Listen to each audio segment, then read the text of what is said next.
Halo sahabat Dr. Royman, selamat datang di channel Royman BTKV. Saya Dr. Royman Simanjuntak, dokter spesialis bedah torak, kardiak, dan vaskular. Tahukah Anda penyakit jantung dan pembuluh darah membunuh lebih dari 40% orang di atas usia 65 tahun. Tapi yang lebih mengejutkan, sebagian besar kematian ini bisa dicegah. Masalahnya, selama puluhan tahun kita hanya fokus pada satu angka, kolesterol LDL. Padahal ada penanda yang jauh lebih akurat, namanya apolipoprotein B atau ApoB. Dan di video ini saya akan membongkar rahasia longevity medicine, ilmu kedokteran umur panjang yang menghubungkan jantung, otak, dan bahkan kanker dalam satu benang merah molekuler. Mari kita mulai dari dasar. Di dalam darah kita ada partikel-partikel yang membawa lemak. Yang paling terkenal adalah LDL, sering disebut kolesterol jahat.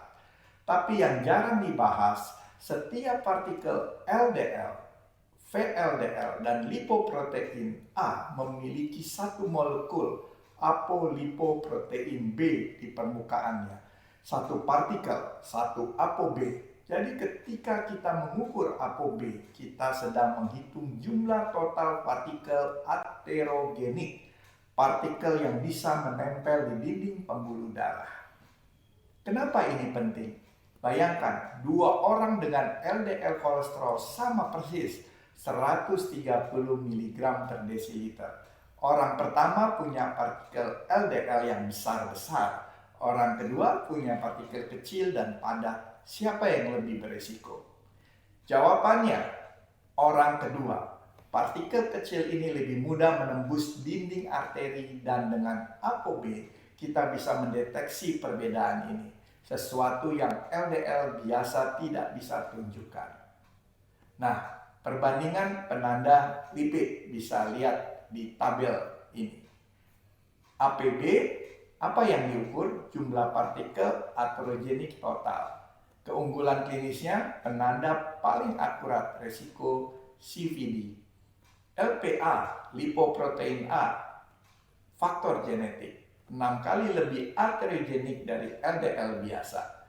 Nah, ada rasio LDLC per ApoB rasio, ukuran partikel LDL. Rasio rendah sama dengan partikel kecil yang padat atau lebih berbahaya. Nah, ada lagi trigliserid dibandingkan dengan HDL atau rasio trigliserid HDL, indikator resistensi insulin. Rasio tinggi sama dengan risiko diabetes dan jantung. Ini data dari Lancet Healthy Longevity menunjukkan bahwa menurunkan ApoB tidak hanya mengurangi risiko serangan jantung dan stroke, tapi juga memperpanjang usia hidup beberapa bulan hingga tahun. Ini bukan teori, ini fakta berbasis bukti. Sekarang mari kita lihat apa yang terjadi dalam pembuluh darah Anda. Proses yang berlangsung bertahun-tahun sebelum gejala muncul. Tahap pertama yang kita sebut infiltrasi. Partikel LDL dan ApoB menembus lapisan dalam arteri yang disebut endotel. Semakin kecil partikelnya, semakin mudah masuk. Disinilah ApoB menjadi pelaku utama. Tahap kedua, oksidasi dan inflamasi. Begitu masuk, partikel LDL mengalami oksidasi seperti besi yang berkarat. LDL teroksidasi ini memicu alarm inflamasi. Sel-sel imun datang untuk membersihkan, tapi justru memperparah keadaan. Tahap ketiga, pembentukan foam cell. Makrofag, sel pemakan, mencoba menelan LDL teroksidasi, tapi mereka kekenyangan dan berubah menjadi foam cell atau sel busa. Ini adalah bahan dasar plak. Tahap keempat, plak arteriosklerosis. Seiring waktu, plak semakin besar. Ini bisa menyempitkan pembuluh darah atau yang lebih berbahaya, pecah dan menyebabkan serangan jantung atau stroke mendadak. Dan ini yang penting, proses sama terjadi di pembuluh darah jantung dan otak. Ketika plak mengganggu aliran darah ke otak, Anda berisiko terkena stroke atau demensia vaskuler. Otak yang kekurangan oksigen akan mengalami kerusakan permanen. Data terbaru dari Journal of American College of Cardiology 2024 menunjukkan bahwa lipoprotein A, saudara dari LDL, ternyata 6 kali lebih aterogenik. Artinya partikel per partikel LPA jauh lebih berbahaya. Dan sayangnya kadar LPA ditentukan secara genetik, tidak bisa diturunkan dengan diet atau statin biasa. Nah, ada yang kita sebut seluler, senescence, dan kanker. Sekarang kita masuk ke dalam wilayah yang sangat menarik, di mana jantung, otak, dan kanker bertemu dalam satu mekanisme seluler senescence atau penuaan seluler. Apa itu sel senescence? Bayangkan sel yang sudah pensiun, ia tidak mati, tapi juga tidak bisa membelah lagi. Sel ini seperti pensiunan yang marah-marah terus. Ia melepaskan zat-zat inflamasi yang disebut SASP, Senescence Associated Secretory Phenotype. Dampak SASP pada tubuh yang pertama jantung, di sel endotel senescent mengurangi produksi nitric oxide, meningkatkan kekakuan arteri dan mempercepat aterosklerosis.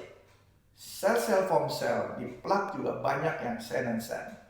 Kedua, di otak, astrosit dan mikroglia yang senescent memicu neuroinflammation kronis.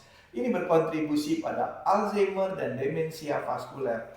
Menariknya, plak amyloid beta yang ditemukan di Alzheimer juga ditemukan di sel-sel senescent. Ketiga, di kanker. Ini paradoks menarik, senescence awalnya adalah mekanisme anti kanker. Sel yang rusak dipaksa pensiun agar tidak jadi kanker. Tapi akumulasi sel senescent yang kronis justru menciptakan lingkungan pro kanker lewat EASP. Inilah mengapa longevity medicine tidak bisa fokus pada satu organ saja. Penuaan adalah proses sistemik. Sel-sel senescent menumpuk di seluruh tubuh seiring bertambah usia. Di jantung, pembuluh darah, otak, hati, ginjal, dan jaringan lainnya.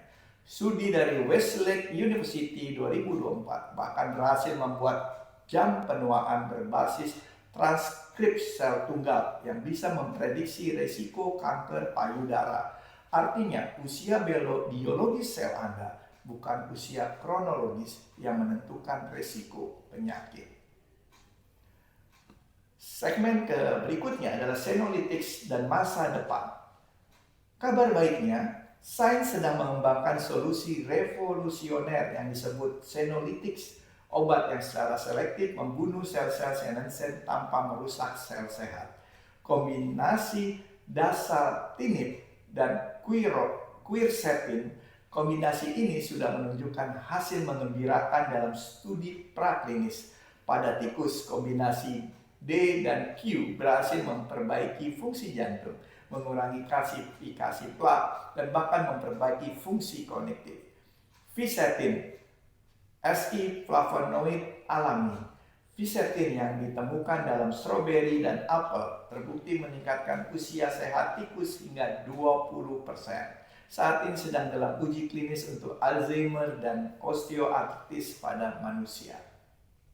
Lebih dari 30 uji klinis senolytics sedang berjalan untuk berbagai kondisi, dari diabetes, penyakit ginjal kronis, hingga fibrosis paru.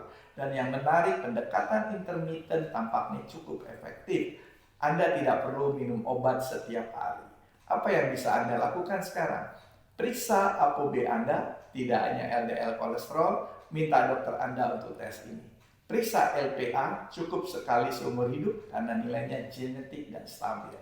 Optimalkan gaya hidup, diet rendah lemak jenuh, olahraga teratur, tidur cukup, dan kelola stres. Ini semua terbukti mengurangi beban sel senescent.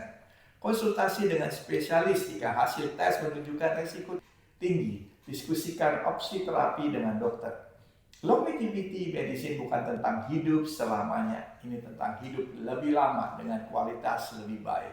Bebas dari serangan jantung, stroke, demensia, dan kanker yang sebenarnya bisa dicegah. Jika video ini bermanfaat, jangan lupa like, subscribe, dan share ke keluarga dan teman yang Anda sayangi. Karena pengetahuan ini bisa menyelamatkan nyawa. Saya Dr. Royman Simanjuntak, sampai jumpa di video berikutnya. Stay healthy, stay young at heart.